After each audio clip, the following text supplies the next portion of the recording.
Olá, quarto M2, tia Andréia mais uma vez de volta para mais uma videoaula de História. Nós vamos começar fazendo as correções. Peguem seu livro, abram na página 216, que está falando sobre Humanidade e Técnica. Tia Andréia vai iniciar a correção. Número 1 está falando assim: identifique as imagens abaixo assinalando P para as aquisições técnicas da humanidade durante o período paleolítico, N para as aquisições técnicas da humanidade durante o período neolítico. A primeira a gente pode observar que é a letra P. Na segunda imagem nós temos a imagem do fogo, é a letra P, foi no período paleolítico que aconteceu a descoberta do fogo. Depois, ao lado, esse jarro, lembra que nós falamos, né? Sobre o barro que eles pegavam e construíam, né? Porcelana, cerâmicas, é no período neolítico, então a letra N. Embaixo nós temos uma arma que eles utilizavam no período neolítico. Ao lado, a gente já está observando a parte da tecelagem, né? Que foi no período neolítico. E em seguida, a roda. Qual o período que eles descobriram a roda? No período neolítico. Então vai ficar, tá? Vou falar na horizontal primeiro. P, P, N, as de baixos N, N e N. Vamos agora para a página 218, que é o super desafio. Observe as imagens abaixo e responda às questões propostas. Se necessário, pesquise na internet as informações sobre o assunto. Aqui nós podemos observar que nós temos a adaga pré-histórica de cobre, que foi encontrada onde? Na Espanha. Depois a lâmina de ferro, encontrado na China, e a ponta de dardo pré-histórico de bronze, encontrado no Iraque. Aí, número 1, pergunta assim: como você classifica os objetos das imagens? Utensílios, enfeites, instrumentos de trabalho ou armas? Esses objetos que estão aqui nessas imagens nós classificamos como armas. 2. De que materiais esses objetos são feitos? Eles são feitos de quê? De cobre, tá? Todas as informações aqui: cobre, bronze e ferro. 3. Você diria que esses objetos são da idade da pedra ou da idade dos metais? E por quê? Da idade dos metais. Porque nós podemos observar que esses objetos eles são metálicos. 4. Diga o nome da nova tecnologia que permitiu a fabricação desses objetos. Foi a metalurgia. 5. Você diria que essa nova tecnologia ficou restrita a apenas uma parte do mundo? Não, não ficou. Justifique sua resposta. Nós podemos observar aqui, ó, um objeto, primeiro a adaga, foi encontrada na Espanha, a lâmina de ferro na China e a ponta de dardo no Iraque. Então, vocês podem observar que foram encontrados em locais muito distantes uns dos outros. Vamos agora para a página 219, que nós vamos iniciar, tá? O novo tema, idade dos metais. Antes, na videoaula anterior, nós falamos que eles começaram a fazer descobertas com os metais. Agora nós iremos nos aprofundar um pouquinho mais a respeito disso. Nós podemos observar aqui, Theo está conversando com Torugo e Beca sobre a importância dos metais para a humanidade. Aí Theo fala assim: caramba, será que aqueles homens que fizeram tantas invenções tinham ideia de como elas seriam úteis? Aí Beca responde: acho que não sabiam, não, mas ainda bem que ficaram tentando até conseguir. Por que vocês acham que isso, Theo está falando a respeito disso? Nós podemos observar que ele precisa da cadeira de roda para se movimentar, correto? E observe as rodas dessa cadeira de roda. A cadeira de roda, ela precisa da roda, não é? Então, graças, né, a essas pessoas lá atrás, aqueles homens, né, que descobriram a roda, depois através dos metais, vocês podem observar os aros da roda, da cadeira de roda dele.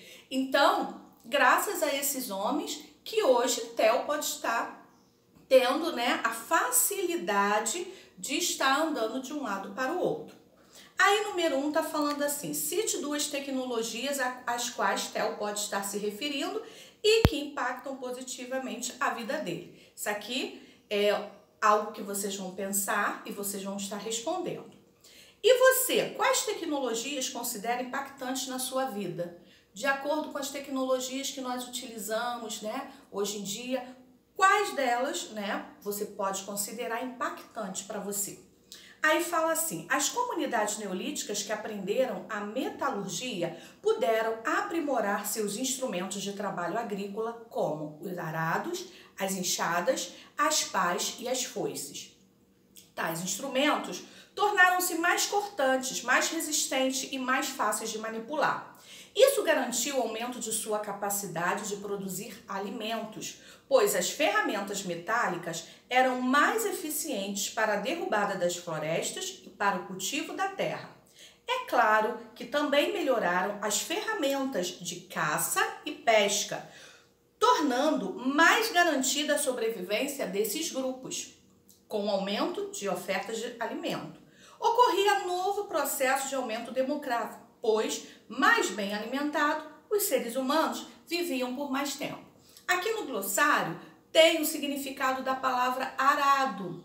Marquem com seu marca-texto, instrumento que revolve a terra para deixá-la mais fofa, favorecendo o desenvolvimento das raízes das plantas e de seu crescimento.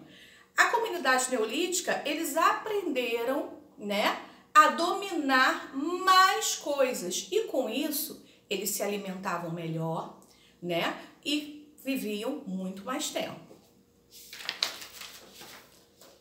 Na página 220, vocês vão observar que tem o exercício 3 e 2, não vão fazer, tá? Vai ser feito no retorno, por isso que é necessário vocês seguirem todo o cronograma, que ali vem especificado quais os exercícios, quais as páginas que serão feitas e as que não serão. Agora nós falamos sobre idade dos metais. Agora nós vamos falar da agricultura e água. Vamos lá. Página 220. 1. Descreva os elementos que você identifica na fotografia acima. Vocês vão olhar para essa fotografia e vão observar. Algo que me chamou muita atenção foi a quantidade de água.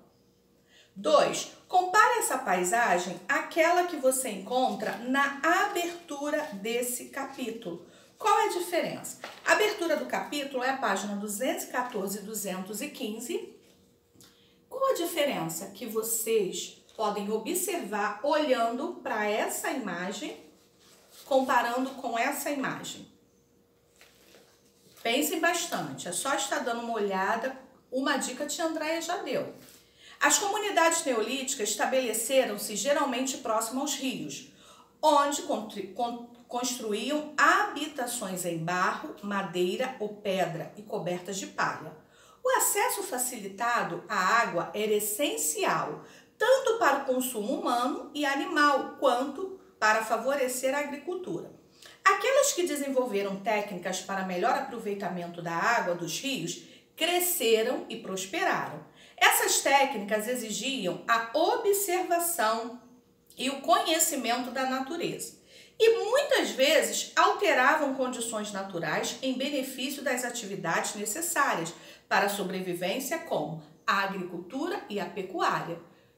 Com essa descoberta, né, com essas informações que eles foram adquirindo, eles conseguiram plantar melhor, conseguiram criar esses animais para ter um bom alimento, né, adequadamente. E nós observamos aqui que nessa imagem que nós podemos olhar, nessa imagem que foi colocada na página 220, a gente vê que é uma paisagem pantanosa, ou seja, é muita água e possui uma vegetação rasteira, ok? Vamos para a página 221, fala assim, havia rios que periodicamente, por causa das chuvas, extravasavam de seu leito, provocando grandes enchentes e tornando a terra alagada. Sabemos que se a terra estiver muito alagada, não funciona para plantação. Isso não era bom para o plantio de alimentos como o trigo. Por isso, algumas comunidades desenvolveram técnicas para controlar as enchentes, como a construção de diques e a drenagem dos pântanos. Essas informações vocês encontram no glossário, tá? Mas aqui a tia Andréia colocou, olha, algumas informações que nós iremos observar nessa leitura. Havia também a situação contrária. As águas dos rios não irrigavam uma área extensa o bastante para abastecer as necessidades alimentares da comunidade. Então, a técnica deveria ser outra. As comunidades construíam grandes canais de irrigação pelos quais a água era conduzida a maiores distâncias, aumentando as terras aptas ao cultivo agrícola. As obras realizadas pela humanidade para o melhor aproveitamento da água dos rios são denominadas obras hidráulicas. Elas exigiram um grande esforço coletivo, ou seja, toda a comunidade precisava estar disposta e organizada para realizar tal trabalho. Aqui, tia André escreveu as técnicas. Olha, drenagem. Tirar o excesso de água do solo. A drenagem, ela serve para isso. Quando o solo estava muito encharcado, eles usavam, até hoje é utilizado, essa técnica chamada de drenagem. E eles tiravam o excesso do solo. Irrigar, que nós chamamos de irrigação, aumentar de forma controlada a quantidade de água no solo. Se tiver um solo muito seco, ele necessita de mais água, eles utilizam a irrigação. Observe, a drenagem retira o excesso, a irrigação aumenta de forma controlada, não em excesso, a quantidade de água no solo. Em seguida, diques são estruturas que servem para conter a água, tá? Essas aqui, elas serviam para que não acontecesse, né, alagamentos, enchentes. Então, nós podemos observar que a agricultura, ela precisa da água e é necessário essas técnicas para que eles não percam, como foi informado aqui, a plantação de trigo não pode ser em um solo muito encharcado. Então, podemos observar o quanto foi importante essas descobertas para que hoje, né, nós podemos ver plantios, né, muito extensos, graças a essas técnicas que foram descobertas há tempos atrás. Tá bom? Por hoje a tia Andréia fica por aqui, dizendo que continua com muita saudade e até breve. Tchau!